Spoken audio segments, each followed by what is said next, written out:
La fatigue, parfois, est utilisée de manière excessive. C'est vrai que dans le quotidien, vous pouvez être fatigué parce qu'il s'est passé des choses un peu plus compliquées que d'habitude et du coup, vous n'avez pas envie d'avoir de relations sexuelles.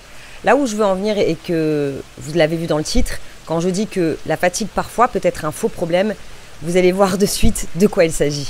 Attention, action! Bonjour à vous, c'est Bélie, votre love coach et conférencière sans tabou qui vous accompagne depuis 2015.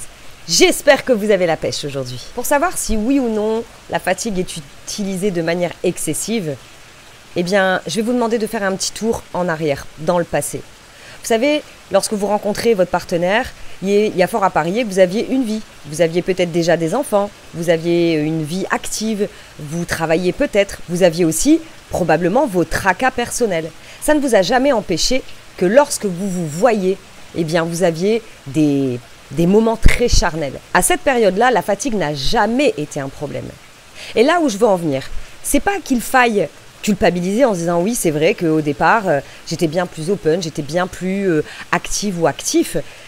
Là où je veux en venir, c'est de vous poser la question suivante. Quel est le comportement de votre partenaire aujourd'hui ? Quel est votre comportement aujourd'hui avec votre partenaire ? Le manque de complicité peut ruiner les relations intimes. C'est pas que la fatigue. Évidemment que parfois dans la vie, eh bien, on va se prendre des claques et on va avoir des fatigues qui sont bien plus importantes que d'habitude. Seulement, le comportement au quotidien de l'être aimé peut aussi tout claquer. Donc, posez-vous la bonne question. Aujourd'hui, si je veux que mon couple fonctionne, si les relations intimes ne sont pas au rendez-vous comme moi je l'espère, bon, je me mets à votre place, eh bien, dans ce cas-là, réfléchissez sur qu'est-ce qui ne fonctionne pas au quotidien. Quel est le comportement que vous aimeriez avoir auprès de l'autre ? Évidemment, ça va de soi, parce que j'imagine qu'il y a déjà des personnes derrière la vidéo en train de dire « Ah non, mais le couple c'est à deux ». Oui, effectivement, le couple c'est à deux, la volonté c'est à deux, l'amour c'est à deux, la complicité c'est à deux, tout ce qu'on veut, on est d'accord. Ce que je suis en train de dire, c'est peut-être de regarder un endroit que vous n'aviez peut-être jamais regardé, la complicité. Il y a autre chose aussi que j'aimerais vous dire, c'est que pour raviver la flamme sexuelle, eh bien, ça ne va pas être simplement de faire des positions différentes, de briser la routine, etc. C'est d'aller au cœur du sujet, c'est de comprendre l'autre, comprendre votre couple, vous comprendre vous-même.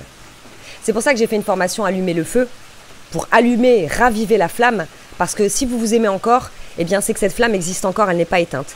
Elle s'est juste atténuée. C'est un peu comme une cheminée. Une cheminée, qu'est-ce qu'on fait ? On commence à mettre des... ça dépend comment vous faites votre cheminée, mais moi je vais mettre des pommes de pin, ensuite je vais mettre des petites branches, ensuite je vais mettre des bûches fines et ensuite je vais mettre des grosses bûches et là il y aura vraiment un gros feu de cheminée. Eh bien, pour pouvoir vous reconnecter à votre partenaire, si la flamme a diminué, eh bien il va falloir tous les jours un petit peu remettre un peu de bois, mais pas le même bois.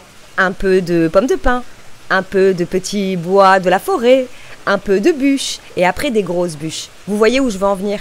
Et c'est pour cette raison eh bien, que je vous accompagne à déjà regarder, faire un 360 sur votre relation de couple, comprendre le cheminement de ce qui s'est passé, à quel moment ça s'est passé, c'est un auto-coaching et ça va bien plus loin que ça, c'est que vous allez découvrir des choses que vous ne connaissez peut-être pas. Par exemple, il y a des personnes qui n'aiment pas du tout la sexualité et ça vous le découvrez peut-être des années après.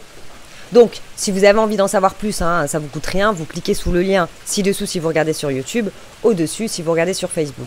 Si vous avez aimé cette vidéo, la seule façon pour moi de le savoir, eh bien, c'est de la liker. Je vous dis à bientôt pour une prochaine vidéo.